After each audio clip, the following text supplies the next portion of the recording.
Serat Centini Jilid 11 berisi 52 pupuh dari pupuh 638 sampai dengan 690, mengisahkan tentang perjalanan menuju pertemuan seluruh keluarga yang saling berpisah di jurang jangkung atau Wonotokoh. Keluarga yang dimaksud tentunya keluarga dari Syekh Among Roko.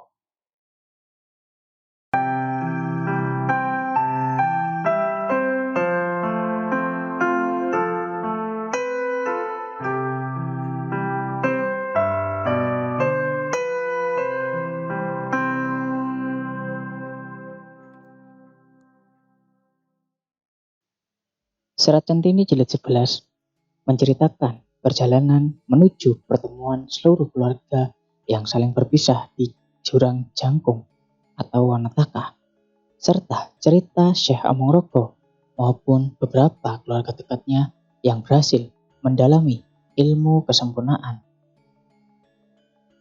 melalui pendekatan ilmu tasawuf dengan langkah pendalaman ilmu syariat, tarekat, hakikat, dan juga ma'rifat. Alam kesempurnaan yang telah dicapai oleh Syekh Among Roko, Jayeng Resmi, dan Jayeng Roko beserta istri-istrinya menurut buku Serat Centini Jilid 11 adalah: yang pertama, penguasaan transformasi dari badan halus atau roh ke badan kasar atau jasmani, maupun sebaliknya. Dengan penguasaan ini, mereka bisa menjadi roh atau badan halus yang tidak kelihatan. Kemudian, bila diinginkan, bisa kembali sebagai badan kasar, sebagaimana manusia biasa. Ini berlainan dengan kematian, di mana roh tidak memiliki kemampuan kembali ke badan kasar. Hal yang mirip juga dikenal di agama Buddha yang dinamakan moksa. Yang kedua, kemampuan melakukan mangunah, yaitu permohonan kepada Allah Subhanahu wa Ta'ala untuk menjadikan atau menciptakan sesuatu yang saat itu juga bisa terlaksana. Mujizat atau keajaiban semacam ini kalau dalam kitab suci Al-Quran hanya dimiliki oleh para nabi. Di Jawa banyak sekali cerita para wali atau wali songo maupun para aulia agama yang memiliki kemampuan melakukan berbagai mujizat atas izin dari Allah Subhanahu wa Ta'ala yang tidak bisa dilakukan oleh manusia biasa. Keajaiban yang dilakukan oleh Syekh Among Roko dalam Serat Centini Jilid 11 adalah: yang pertama, lolosnya Syekh Among Roko dari hukuman dilarung di Laut Selatan. Syekh Among Roko saat itu tidak meninggal dunia, namun awal dari transformasi badan kasarnya menjadi badan halus dengan serana Prabowo dari Raja, atau waktu itu masih dipimpin oleh Sultan Agung. Mulai saat itu, Syekh Among Roko hidup di alam kesempurnaan yang memiliki kemampuan bertransformasi dari badan halus ke badan kasar maupun sebaliknya. Menampakkan diri kembali pertama kali ketika Niken Rancakapti, adiknya, meninggal dunia karena bersedih mendengar berita kematiannya. Lalu yang ketiga, menghidupkan kembali Niken Rancakapti. Yang keempat, membantu istrinya Niken Tambang Raras, Jayeng Resmi, Jayeng Roko, maupun istri-istrinya memasuki alam kesempurnaan, dikarenakan mereka sudah memenuhi syarat masuk di dalam alam kesempurnaan. Yang kelima, anggota keluarganya bisa bertemu dengannya di Sendang Kolompean maupun Jurang Jangkung dengan cara mengundang untuk datang melalui itikat. Yang keenam, dirinya sendiri mempunyai kemampuan sewaktu-waktu untuk menemui dalam bentuk badan kasar kepada siapa saja yang ia ingin temui. Yang ketujuh, menciptakan dan menghancurkan kembali sebuah kota baja. Apakah ini sekedar cerita atau suatu kenyataan? Tidak ada yang tahu.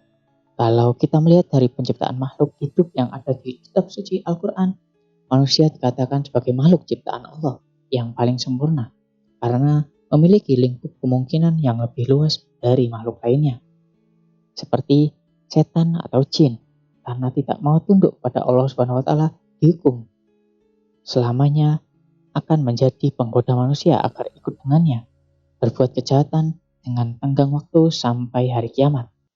Manusia bisa terseret dalam rangkulan setan atau jin. Bisa jadi manusia dengan kekurangan dan kelebihannya memiliki kemampuan untuk meniru perilaku malaikat yang hanya menjalankan perintah dan memuji kepada Allah Subhanahu wa taala. Bahkan punya kemampuan mendekati, bukan menyamai sifat-sifat dari Allah Subhanahu wa taala. Yang ketiga ada malaikat, diciptakan hanya untuk melaksanakan perintah dan memuji Allah Subhanahu wa taala. Sedangkan alam semesta dan makhluk hidup lainnya seperti binatang dan tumbuh-tumbuhan diciptakan semata-mata rahmat Allah Subhanahu wa taala untuk kepentingan manusia. Terserah dari manusia itu sendiri bagaimana menentukan dirinya, memanfaatkan tenggang waktu atau umur hidupnya untuk mencapai lingkup kemungkinan yang mana yang mampu dicapainya atau sebaliknya terseret oleh pengaruh setan atau jin. Dalam surat Centini jilid 11 ada banyak pengetahuan spiritual atau agama, seperti yang pertama, iman dan Islam. Iman dan Islam ini berbeda. Dijelaskan juga dalam tembang mojopat. Iman lan Islam. Bedanya anenggih lahir lan batin. Islam punika lahir, iya iman batinipun. Yang artinya perbedaan iman dan Islam. Islam itu lahirnya, sedangkan iman itu batinnya. Lalu dijelaskan juga tentang rukun iman dan juga rukun Islam. Yang keduanya memiliki makna atau isi tersendiri. Untuk rukun iman, percaya akan keberadaan Allah Subhanahu wa taala, percaya akan keberadaan malaikat, percaya akan keberadaan kitab-kitab suci, percaya akan keberadaan nabi-nabi, percaya akan hari kiamat, dan percaya akan kodrat atau qadha dan qadar atau takdir. Selanjutnya ada rukun Islam, di mana yang pertama yaitu kalimat syahadat atau mengucapkan kalimat syahadat, sholat 5 waktu, puasa di bulan Ramadan, lalu menunaikan zakat, dan terakhir naik haji apabila mampu. Setelah itu ada penjelasan tentang mandi wajib yang dilakukan oleh wanita maupun pria. Untuk wanita, mandi wajibnya ada mandi kel atau waktu haid yang pertama kali, lalu ada mandi jinabat waktu sehabis bersenggama, mandi wilada atau waktu setelah melahirkan, lalu mandi nifas waktu lepas 40 hari setelah melahirkan, dan yang terakhir ada mandi mayit waktu meninggal dunia. Sedangkan untuk pria mandi wajib cuman ada 2. Yang pertama mandi jinabat waktu sehabis bersenggama atau keluarnya air mani. Yang kedua mandi mayit waktu meninggal dunia. Lalu ada ugeran atau pakem atau pokok-pokok ajaran ilmu syariat, tarekat, hakikat, dan makrifat. Untuk ilmu syariat yaitu ada kasdu takrul takin. Kasdu berarti niat, takrul berarti menyatakan atau mengatakan, lalu takin melaksanakan ibadah sesuai yang diisyaratkan hukum atau ilmu agama. Ilmu tarekat, suci badan, suci lisan, dan juga suci hati. Suci badan beribadah, bersujud, rukuk, atau memperbanyak peribadatan dan sholat. Suci lisan berbicara hanya yang perlu dan sesuai dengan hukum agama. Kalau tidak yakin atau tidak perlu atau tidak tahu, lebih baik diam. Lalu ada suci hati, yaitu menanamkan pengertian dalil Al-Quran dalam hati. Selanjutnya ada ilmu hakikat atau iman tauhid makrifat. Yang pertama ada iman, yaitu berbudi pekerti luhur. Tauhid memusatkan hanya pada Allah Subhanahu wa taala, dan makrifat tidak ada yang dilihat kecuali keberadaan dari Allah Subhanahu wa taala. Selanjutnya ilmu makrifat, syukur, suko, rilo. Syukur yaitu mensyukuri atau berterima kasih dengan apa yang didapat, tidak mengeluh dengan apapun kepastian atau ketentuan yang sudah terjadi. Masing-masing pribadi berbeda-beda kejadiannya. Lalu ada suko atau mengerti akan asal muasal kejadian dan sifat kuasa Allah Subhanahu wa taala, kodrat dan takdirnya. yang tan kena pinaya ngopo atau tidak bisa dibayangkan atau dipertanyakan.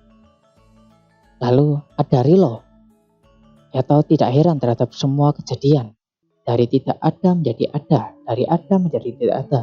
Adanya tidak bisa dilihat, ketidakadanya selalu ada. Begitulah ilmu-ilmu dari syariat, tarekat, hakikat, dan ma'rifat. Lalu ada tekad, tema atau tekad utama yang tertuliskan dalam tembang, yaitu utama no kanggus awajib sayogya tinakan no kasucianing laku anggulngaken panarimonyo, yang memiliki arti mengutamakan yang wajib, bertekad untuk mensucikan budi pekerti, selalu berterima kasih terhadap rahmat dan nikmat dari Allah Subhanahu wa taala. Dalam Surat Centini Jilid 11 ini tidak ada cerita atau legenda maupun adat istiadat. Sedangkan untuk ringkasan spiritual atau agama adalah iman dan Islam, mandi wajib yang dilakukan oleh wanita maupun pria, unggaran ilmu, syariat, tarekat, hakikat, ma'rifat, dan tekad tamah. Mungkin itu saja yang bisa saya sampaikan. Semoga kedepannya saya bisa menjabarkan satu persatu apa yang sudah ada dalam rangkuman ini. Saya Saifud dan kita akan selalu belajar di Sinau Sastra Jawa.